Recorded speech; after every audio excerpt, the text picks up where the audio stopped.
Hello class, in this video you will learn how to create the shooting schedule. You will find the template for the shooting schedule in the Project 5 folder on the Blackboard site for your pre-production book. Your shooting schedule is the last thing that you'll include in your pre-production book.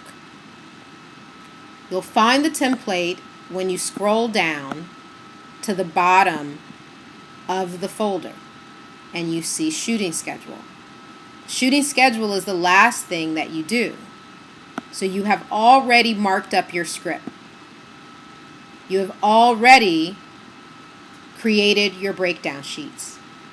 You've already created your cast notice and your location breakdown. You have already done your location scout. And now you are ready to schedule the film. Clicking on the word shooting schedule will download an Excel spreadsheet that opens on your computer. When you open that Excel spreadsheet, you'll see a blank shooting schedule. On the next tab titled Example, you will see a completed shooting schedule, giving you an example of what your final shooting schedule should look like. As you can see, each one of these rows has a different color to it. That's because originally, films were scheduled using a strip board. A strip board was comprised of individual strips. Each strip represented a scene. The information from those strips came from the breakdown sheet. Just as one breakdown sheet represents one scene, one strip also represents one scene. So here we can see there's one scene here on this strip. There is a different scene here on this strip. There is a different scene on this strip and a different scene on this strip, and so on. Before the use of software, this was handwritten onto strips that had Velcro backs on them, and you could actually pull off the strip and rearrange them. We're going to use Excel to still rearrange our strips according to what is best for our shooting schedule. In the software Movie Magic Scheduler, which is the predominant software used in the business, it does not use Excel, but a more flexible software that allows us to move and rearrange strips. However, that software costs upwards of $500. Without that money, without that kind of budget, we can effectuate the same job in Excel. The first thing we want to do is select the cell so that we can rewrite the content in the cell. We're going to select title and put in the title of the film. We will continue with our Eternal Sunshine of the Spotless Mind example. Hit the caps key so that every letter you type will be in caps.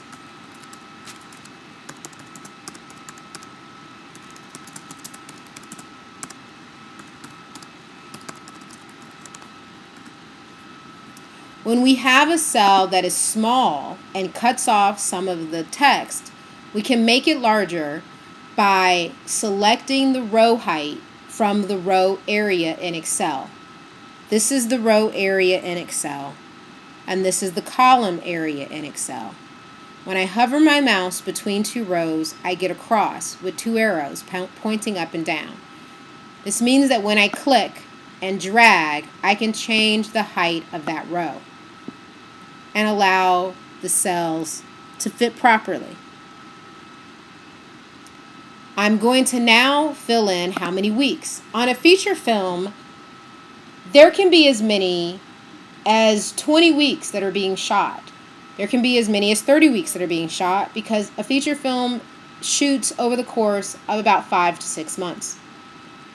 Independent shooting does not allow for that many shooting weeks because you're trying to save money when you're shooting with a restricted budget. And typically an independent film is made independently of a studio, so they don't have the budget that a studio may have. An independent film may shoot in as short or as few as 19 weeks. really only giving that company about 4.5 months to shoot their film. The Eternal Sunshine of the Spotless Mind was produced by a studio, by experienced directors and experienced screenwriter. So most likely they had the longer end of a shooting schedule, coming in somewhere around 6 months to shoot. We'll put in that this film maybe has that amount of time, so it has about 24 shooting weeks. I'm going to double check my math, and this is something that all ADs do, and I want you to get into the habit of doing it. You want to double check the spelling and the math. When I check these things and am strict with you on spelling things correctly, it's not because I expect you to have memorized the correct spelling for every word in the English language, but rather I want you to double check your work. So I'm going to double check that the weeks that I'm looking at are correct. 6 times 4, that's 6 months with 4 weeks in them, and that is correct. 24 is correct. That may seem extraneous or it may seem simplistic, but all ADs check their math and check their spelling. We are now going to use our breakdown sheets to fill in each one of these strips. The page count we will find on our breakdown sheet. We're going to continue from our exercises that we used in the other video with this film. So we know that the breakdown sheet is telling us that scene 1 was 3/8 of a page. I simply type 3/8 of a page into the cell. As you can see, Excel automatically thinks that I'm writing a date. It thinks that I wrote that it was March 8th. I want to tell Excel to not change the numbers that I write into dates. I will select the entire row by putting my mouse over the column. I will select the entire column by putting my mouse over the entire column, selecting on the letter A for that column. I will then come over to my number area in my ribbon and tell it to be text. Once I've told it to be text, I will retype in that cell 3/8 of a page, and you can see it does not change. I selected the entire column so that all of my cells will be formatted this way. If you're working with Windows, you may not have this in your ribbon. The easy way to do it is to go ahead and select the column by placing your cursor over the letter and clicking, and then hit Format from your toolbar, select Cells, and the first area you're in is Number. I select Text and click OK. And now I've formatted each one of these cells to keep what I type exactly as I type. My scene number, I look back to my breakdown sheet, and it says the scene number is 1, so I type 1. It says that this scene is an exterior, so I type exterior. It says that the location is commuter train, so I type commuter train. I'm now going to type the 1-sentence description. To drop a line in the same cell, I need to hold down the Option key and the Command key while I hit the Enter key. That's 3 keys that I hit at the same time. It drops me down by 1 line. If you're on Windows, you're going to hit Alternative, Command, and Enter. I will release the caps lock so that I can write in sentence text.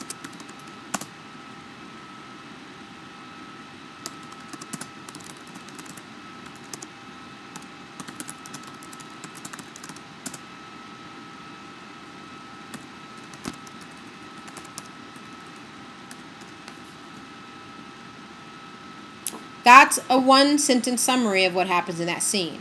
Essentially, this is the same exact one that we did in our exercise. So you should be pulling the same scene, the same sentence from your breakdown sheet.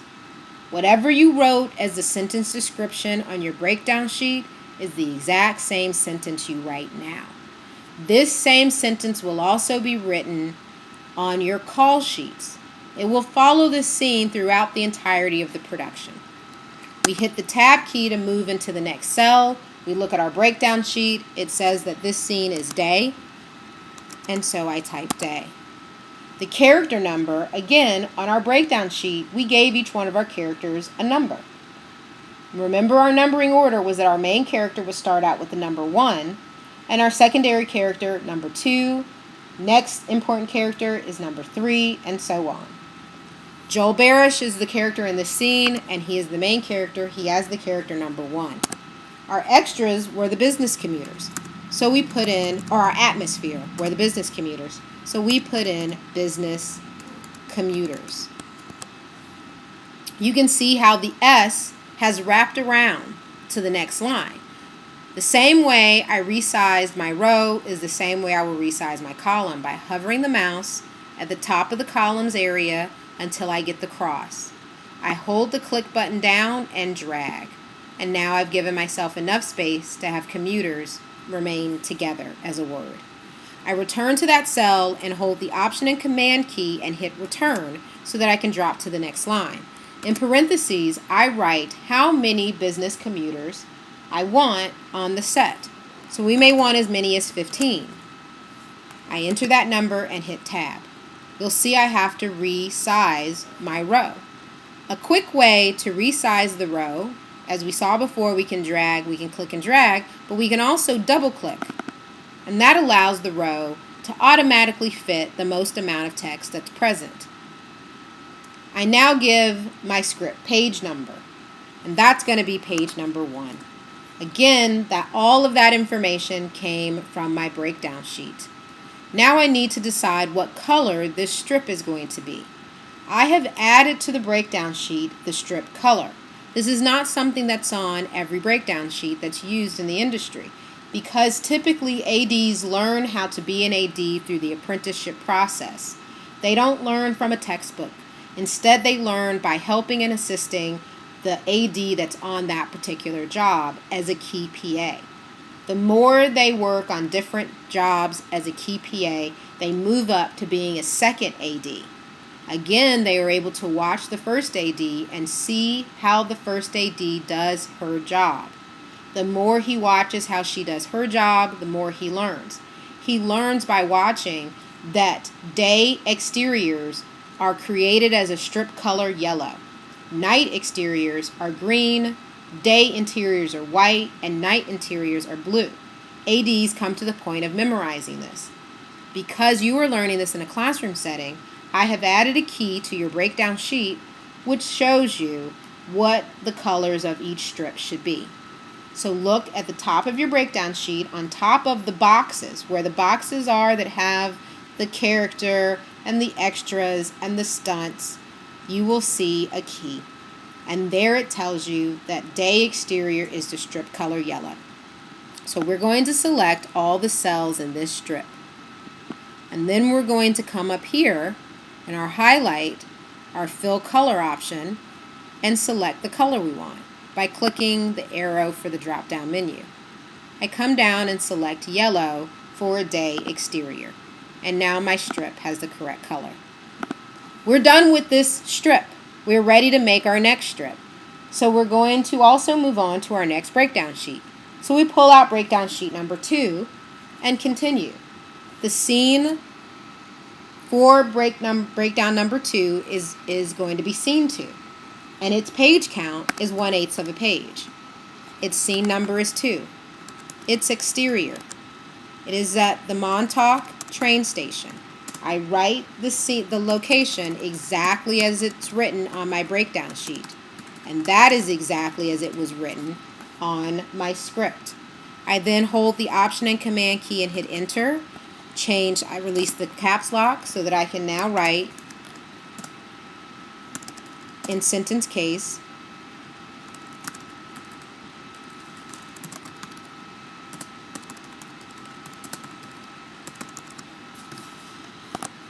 I now move on and select the time of day. I look to see what my character number is from my breakdown sheet, and I look to see do I have extras from my breakdown sheet. I then look to see what is the page number that this scene falls on, and it is page number 1. here, ADs, as I said before, pride themselves on writing a very succinct and clever and interesting one-sentence description. But I might look at this word feigning and want to double check whether I've spelled it correctly. I want to show this because I want you to get in the habit of checking words that you may not be certain of their spelling, so that you understand that that is how you end up with a correctly spelled document. And here I find that feign, yes, I've spelled it correctly. It is to pretend to be affected by. She feigned nervousness. Indulge in pretense. So we are using the right word. We'll move on to deciding what strip color this should be. Again, it's exterior day. We know by looking at the breakdown sheet and the color key that we have that that's yellow. We move on to the next scene, which is also 1/8 of a page.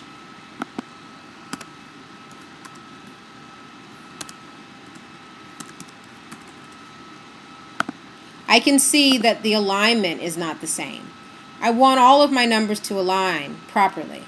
So I select that row and tell it to align to the left. And now all of my text and all of these cells will align properly.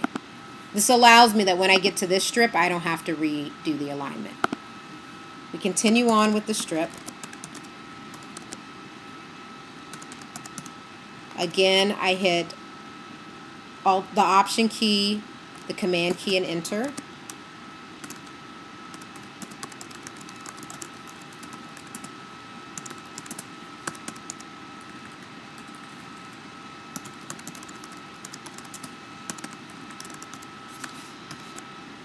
This is also day. It's still just our main character. We have no extras. And we're still on script page number 1. Again, I see that my alignment is off, so I select the entire column and say that I want this to be right aligned. I select the entire column and say I want this one to be left aligned. Again, this is a day exterior, so I paint this color yellow. For the purposes of a bit of variety, well, you know what? It will be good if we go ahead and... So the next scene is also 1/8 of a page. It's also at the beach.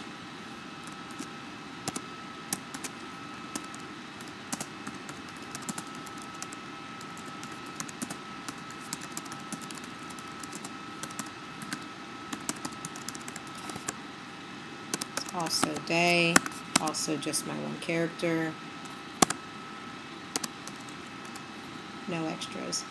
I'm looking at my breakdown sheet for scene 3 and realize that there is one man who had that I have in here, character number 14. That means that we have a character whose number is so far down that he is number 14, but we want to put him in there so that we know what actors we have for that particular scene. So I just wanted to make that correction again. This is also on scene 1, on page 1. I give myself the correct color. Now we're going to move apart a little bit just to give us a bit of variety for our scheduling. So I'm going to come off of the correct breakdown sheets for Eternal Sunshine of the Spotless Mind, and I'm going to make up a few scenes so that we get some variety. So let's say the next scene is 1 1/8 of a page, and this is scene 5. Let's say it's an interior.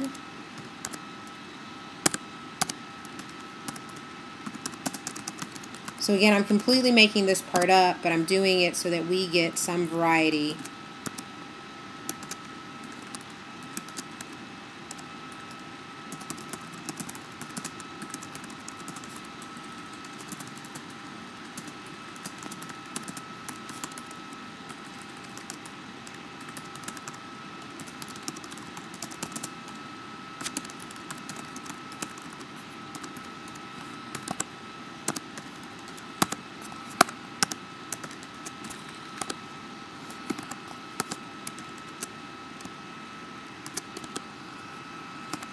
Actually, this would be, if this is 1/8, so We have, here we have 3, 4, 5, 6, 7, 8, and 6, 8. So this scene probably actually, if it were that long, it would be at the bottom of page 1 and it would go on to the top of page 2.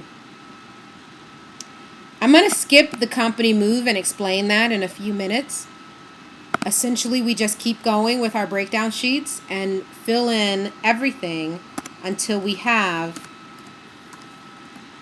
all of our scenes, all of our breakdown sheets translated into strips.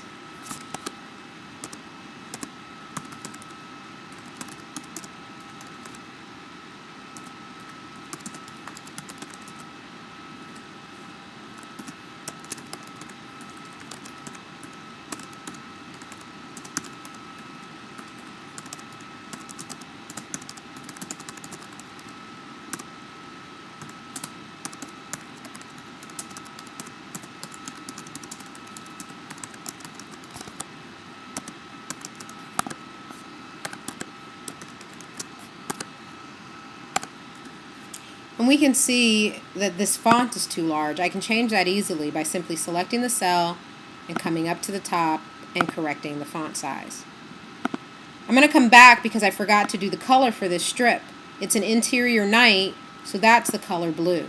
Again, you find that strip color from your breakdown sheet. And I select blue.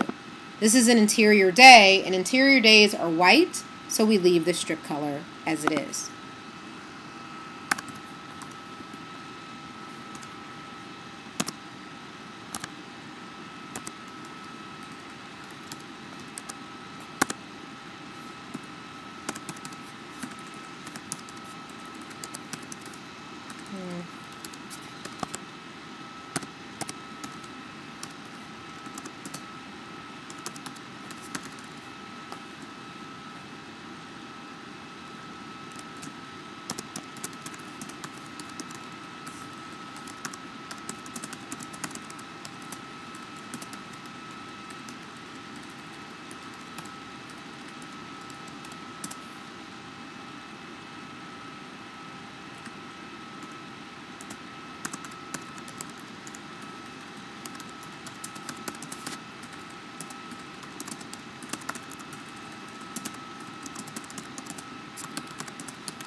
Again, you can see that I'm spell checking myself and correcting as I go along. So that's definitely something that I want you to do, is spell check.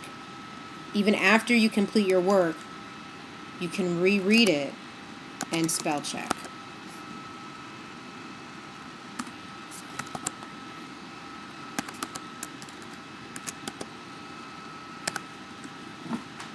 And we'll do one last. Actually give us some challenge in adding our page counts.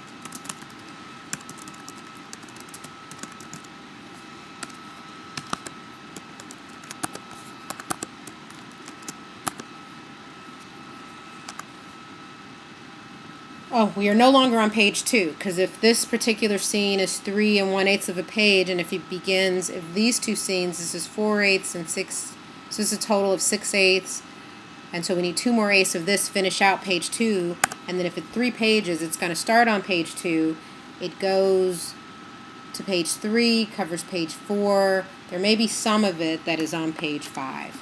So this is script pages 2 through 5, if we're estimating.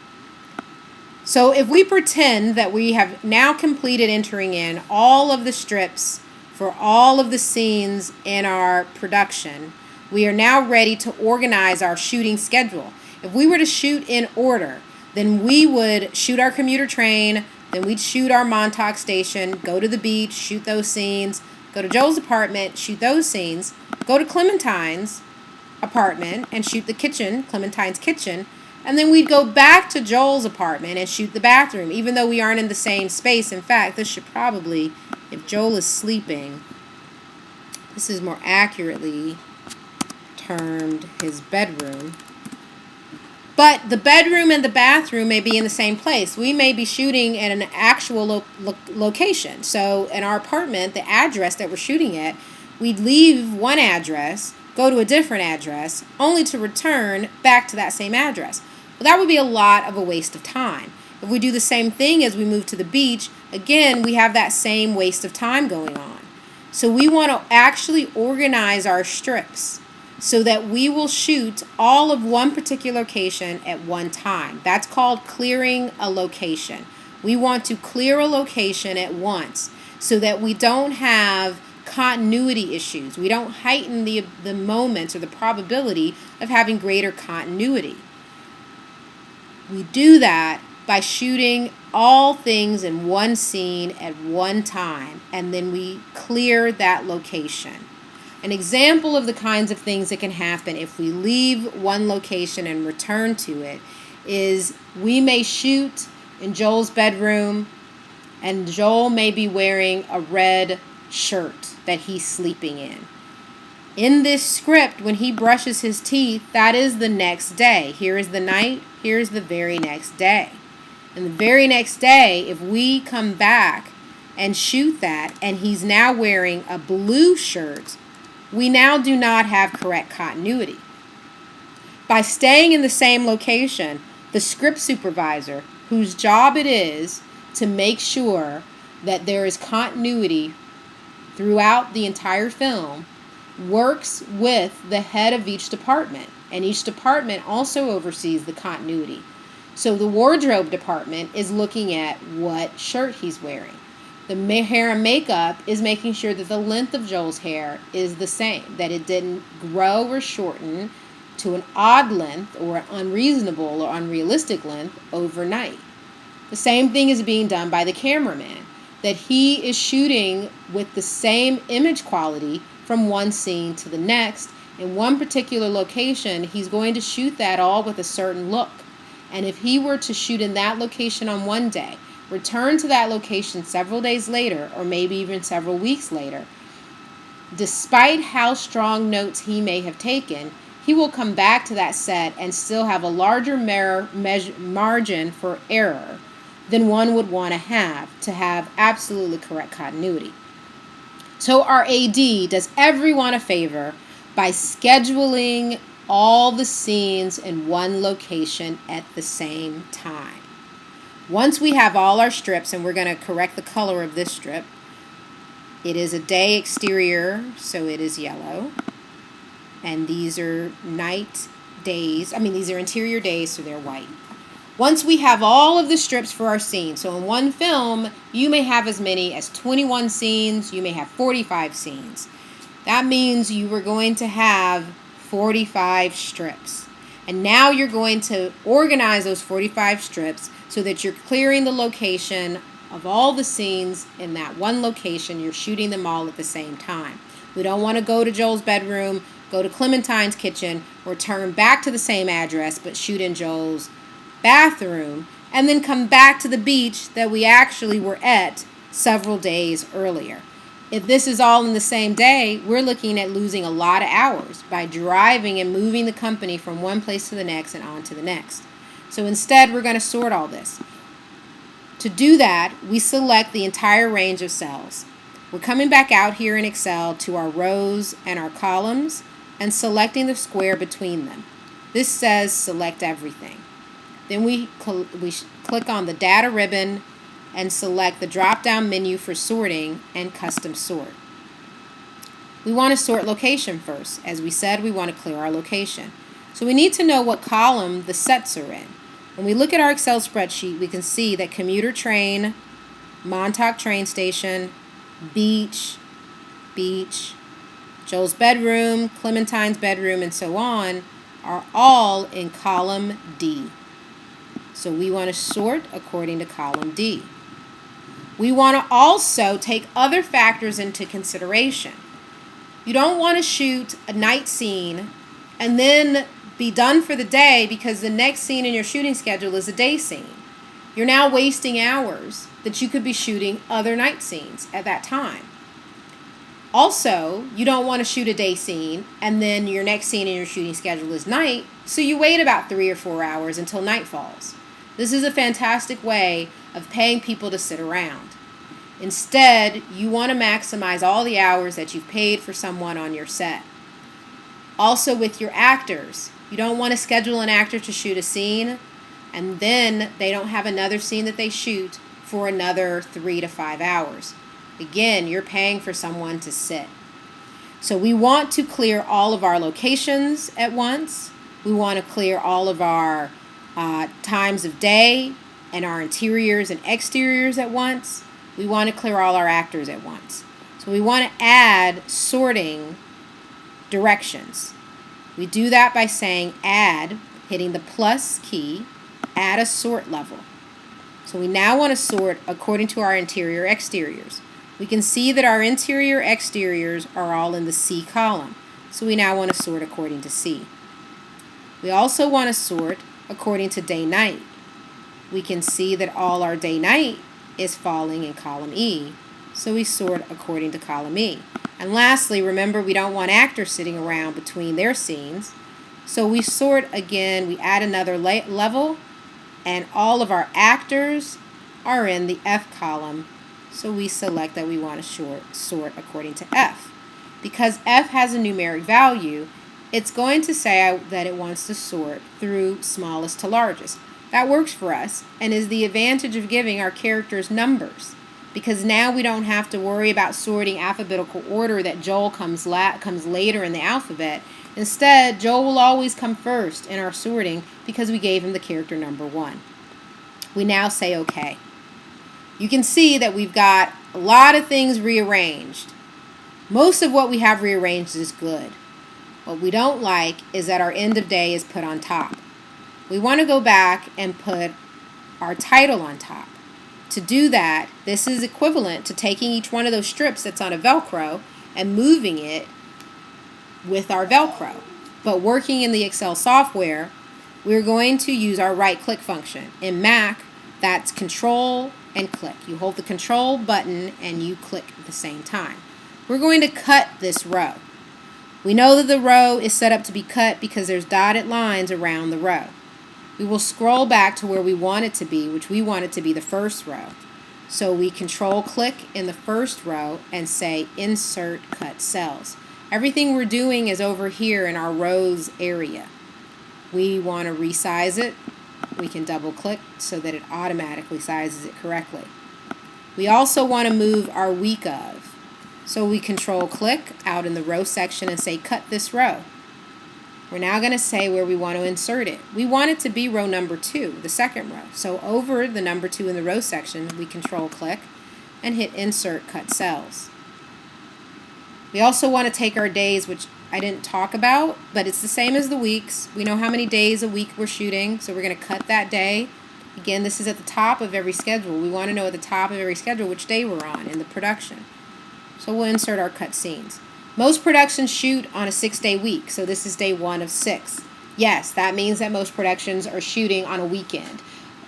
Average work week for most Americans is 5 days a week. In the film industry, it's typically 6 days a week.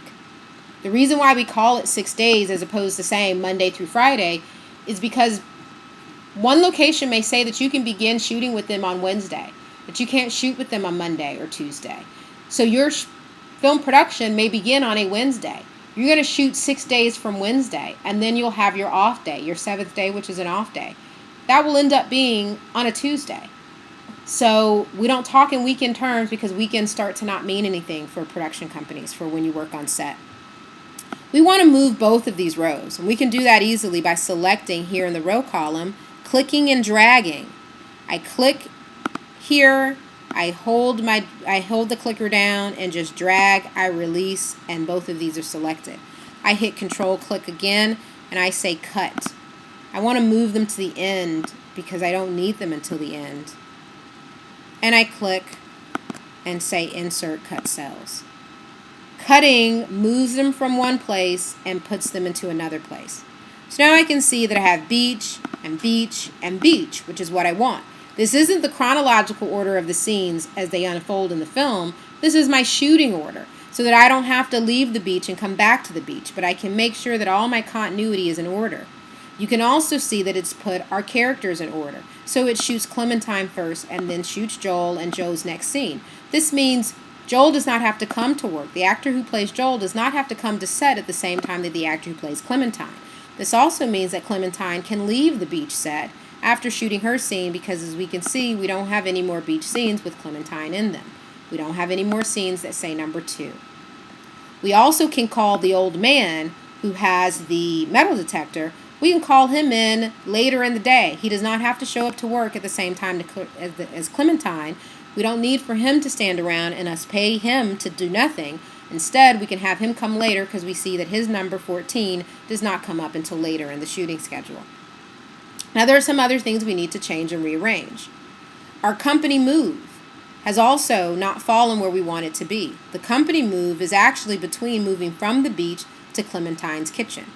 So we simply right-click, Control-click in Mac, say Cut, and then put it where we want it to be, which is on top of the kitchen scene. So we Control-click and say Insert, Cut Scenes. Now we have our company move where our company move belongs. We also have found out that we can shoot our commuter train scene and our Montauk scene. The New York Port Authority is going to let us actually shoot at the Montauk train station. So that means we basically don't have to use what would maybe be a busing station where all the trains are coming and just staying for the night. We can shoot there. We don't have to. So since we're very happy that our locations manager has told us that we can shoot actually at the Montauk train station, we'll put these two scenes together, because now we know that we can actually shoot them in the same location. So we shoot our commuter train and we shoot our Montauk together. We definitely want to shoot Joel's bathroom and Joe's bedroom together because those do indeed happen at the same address. What sorting has done for us is it's automatically, because of adding our different levels of sort, it's put our day on top of our night. It's done that because D comes before N. We want that because we actually want to shoot all our day scenes. Again, like I said, we don't want to wait until nightfall and then shoot night. By shooting this many day scenes, we will be wrapping the scene right around the time that night will fall, and we can go directly into our one night scene. We want to move our company move where it belongs, so we cut it and put it between Clementine and our train station. Now we need a company move to go between Montauk and Joe's bathroom. Here we can do a quick copy because we want it to stay where it's at, but we want it also to appear here. So when we copy cells, we stay where we are and we add it to another place. We are now at the end of the day. We only have one end of day, so we can simply delete this extra row. Here are all our strips, complete and in an order pardon me, that makes sense for our production. We now need to find out how many pages we are actually shooting in this day. Before we confirm exactly how many pages we are shooting in a day, we want to make sure we're not shooting too many pages. Here at the end of day, we can go ahead and we'll use the example that we shot on a Wednesday, was our first shooting day. And let's just say, for example, this is May 9th next year. Say we're scheduling for a summer shoot. So for our page count, we actually need to manually add up all of these page counts that are off here to the side. On a standard production, you would try to shoot as many as 8 pages a day. However, if you schedule to shoot 8 pages a day and you do not shoot 8 pages a day, that basically means you've got scenes that you now have to reschedule. It means you could go over your shooting schedule. So where you had intended to only shoot for 24 weeks, you may end up shooting for 25 weeks. Well, you've budgeted according to this shooting schedule, which means if you shoot for 25 weeks or 26 weeks, you're now looking at paying a lot of overtime. not only to your crew, which is where you'll find the largest amount of your budget is spent paying individuals to work for you, but the next amount of your budget goes to paying for your locations that you're in, and then paying for your equipment, paying for the props and for the wardrobe and for the makeup. You don't want to pay more than you had intended to pay. So you don't want to make your shooting schedule too short. You want to make sure that you schedule the right amount of days. For a feature film in which they have a bit more resources, and that means they can hire more people. They can hire double the crew. And if you can hire double the crew, you can get more done in a day. They may be able to shoot as much as 8 to 10 pages in a day. Most independent films aim at shooting no more than 5 pages a day. 5 pages is good. When you're looking at an independent director who's trying to do a lot for a little, he may try to shoot as many as 12 pages in a day. Those are when you're getting into overtime days. You're now shooting 12 to 14 hours in that one day. In some ways, it does not save you money, because once you start to shoot more than 14 hours in a day, you pay what's called double time, which means you pay for 2 days, even in that one shooting day. So while you maybe have only used your crew for 14 days, you've paid them for 14 hours, you've paid them as though they shot 2 days for you, which is actually 20 hours. If you do a 10-day shoot, a 10-hour shoot in one day, then you are shooting 10 hours in one day. Over the course of 2 days, you shot for 20 hours. If you go into overtime and you have to pay double time, you're paying them for 2 days anyway, but you're only getting 14 hours for that cost. So it is really poor form and poor practice for directors to get in the habit of running into overtime. This again comes down to how your AD has scheduled your shoot.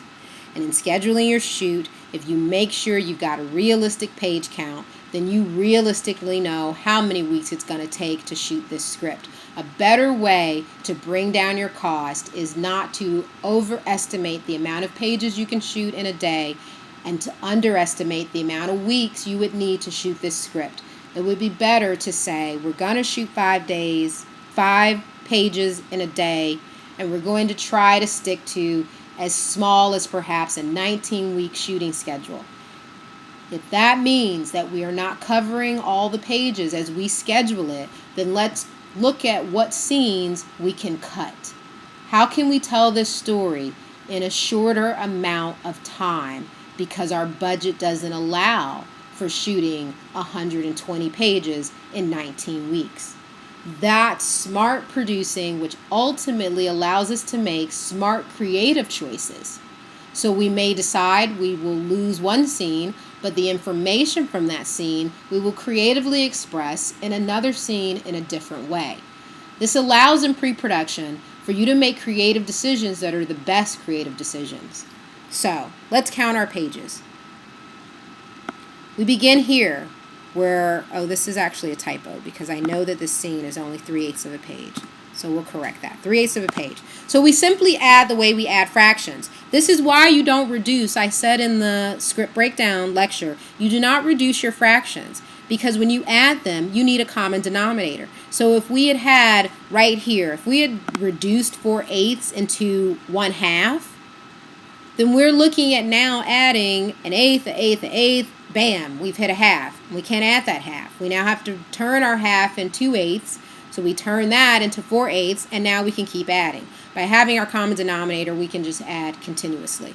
So we have 3/8 plus another eighth is 4/8, plus another eighth is 5/8. 5 and 4 is 9. Remember, we're adding our numerators. So we're adding 3 plus 1 plus 1 plus 4. With our common denominator, we're allowed to do that. But now we have a fraction that's 9/8. 9/8 is not a fraction. That's more than a whole. 8/8 makes our one page, makes our one whole. So when we have 9/8, we know that what that really is 1 1/8 of a page.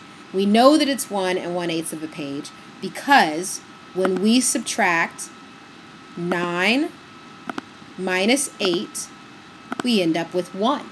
So we have the 8/8, which is our 1 page, and then we have a section left over from that, and that's 1/8 of a page. So now we're at 9 1/8 of a page. Plus 3/8, we're at 9 4/8 of a page. Now we are at 9 5/8 of a page, plus another 2/8 of a page, puts us at 9 7/8 of a page. When we add 9 7/8 of a page to 1 1/8 of a page, we can add our wholes. So 9 plus 1 is 10, and 7 plus 1 is 8/8. We know that 8/8 is a whole, so we actually have a total of 11 pages. For a feature film, that might be okay. For an independent film, we would have to figure out where we want to divide this, that we do not want to necessarily have a total of 11 pages in one shoot day, because we may not be able to afford double the crew to cover this amount of shooting.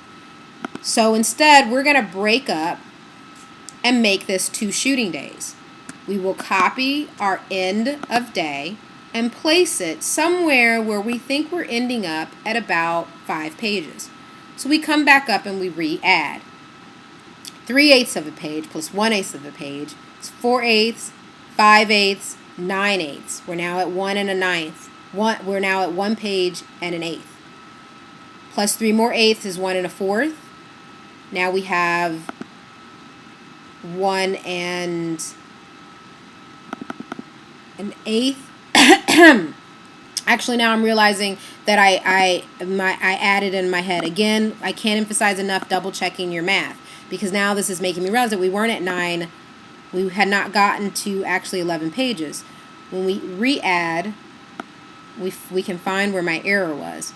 3/8 plus 1 is 4/8, 5/8. We're 9 1/8 of a page. We're now at 1 4/8 of a page. 1 5/8 of a page. So we were at 1 9/8 of a page when we got here. So we were at 2 pages and an 1/8. Again, I'm going to double check that. Sometimes in Excel, it will handle adding up fractions. So I'm going to really quick see if that will happen here for me.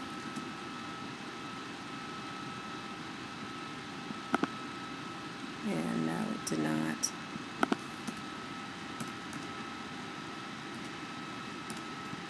And that's probably because I've told this to be text, which is the way I get my fractions. So I'm going to simply again check my math.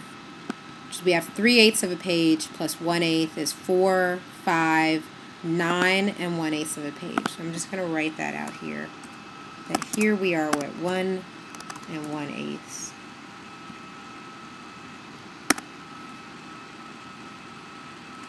1 1/8 of a page. Now I'm going to keep going. I'm at 1 1/8 there. So this is 1 4/8, 1 5/8, 1 7/8, 2. So I take my 1 and my 1. I'm adding up my wholes. My 1 and my 1 is 2 pages. Then I add up my fractions. 7/8 plus 1/8 is 8/8. So I have 3 pages here. So I'm actually good. I cannot emphasize enough that every AD does that.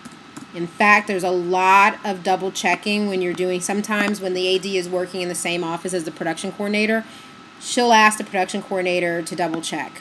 And the two of them will double check their math. Directors, he will ask for someone to double check his math with the page count so that we make sure that it's correct. So much depends on an accurate page count, and so we really need to get it correctly. So as you can see, we actually don't need to break this up into multiple days. In fact, we can add more scenes to this day. Remember, in a feature film, you can have as many as 40 to 60 scenes in one script. In a short film, you can have as many as 20 scenes in one script. So you would actually have a lot of strip boards here that you're all adding up and breaking out into days. But for a simple short film, this is a simple example of what your shooting script will look like, what your shooting schedule will look like. And that completes it. So when you do your shooting schedule for your short film, you are going to do the same thing. You first are going to fill in one by one each strip coming from your breakdown sheet, each one of these areas. Then you're going to decide sorting them and putting all your locations together, putting all your interior exteriors together, all your days together, and your characters together. Then you look through and put in your company moves. Then you'll count your pages. You'll add up all of your page count to know whether you're at an end of day or not, and to break out and decide your end of days. And that's it. That completes creating your shooting schedule. You will now use this and share it with your crew so that they know on every day of the shoot what are the scenes that you are shooting.